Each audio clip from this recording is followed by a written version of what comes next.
battered emotions. No more David, for that was finished, and she had to resurrect herself from the small death which had come only a short time ago. As she feasted on the view, it was as if, by some trick of time and light, she were being mentally enfolded by crags, peaks, fissures. Her father had been right. The grandeur and beauty of the view helped to put her own small concerns and pain as a human into perspective. It seemed as though this spot could magically sweep her small anguish into its proper place. The awesome wonder of the vast range of mountains was already doing its work. When she felt the unexpected stab of pain in her neck, she thought, almost lazily, that she had been stung by a bee. She tried to put her hand up to trap the insect and was puzzled when she could not get her arm above shoulder height. She did not panic. It was as if she viewed her strange situation from very far away. The numbness seemed to spread from where she had been stung on the neck. First, her arms became immobile, then she experienced a not unpleasant sense of her entire body being invaded, so that she could not move at all. This is a dream. I shall wake in a moment, she thought, trying unsuccessfully to smile, for there was her dead father, waving, running up the flower-dotted slope towards her. Then the darkness smothered everything. The people who ran the small restaurant found her body just before dusk. The next morning, James Bond was finishing his last cup of breakfast coffee and contemplating a lazy weekend, which included dinner that night with a young woman called Charlotte Helpful, when the telephone rang, banishing all plans for the next few weeks, let alone fun and games with the pleasantly named Miss Helpful.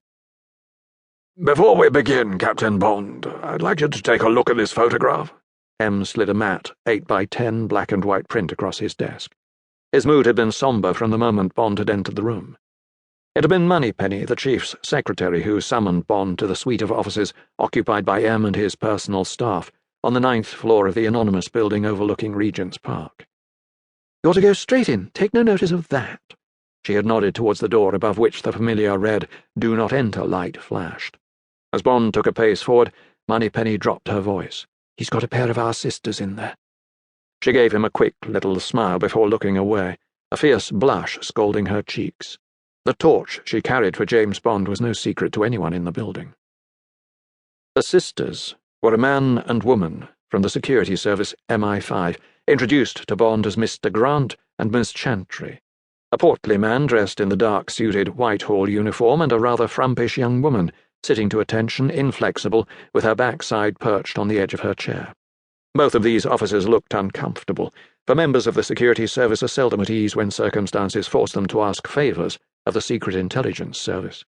There was little doubt in Bond's mind that they were here to crave a boon from M.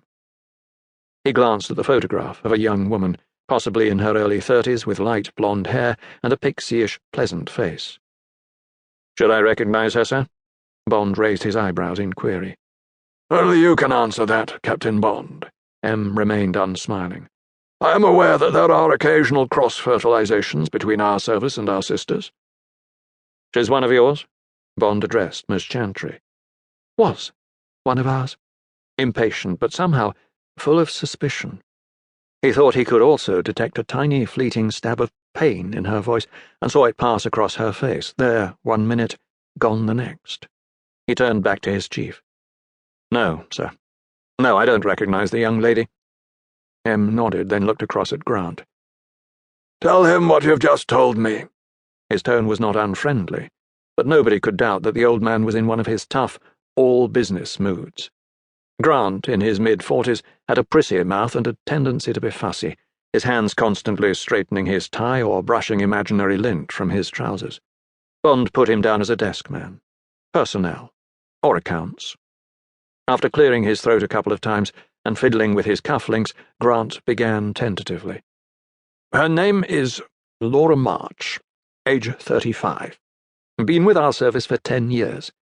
Worked 5 years with the Watcher Division, then moved on to anti-terrorist intelligence. Mainly analysis of raw information. Very good record. Knew her stuff." For a second he paused, as if treading on uncertain ground. "And?" Bond gave him an encouraging smile. "She's disappeared with the family jewels?" "She's dead."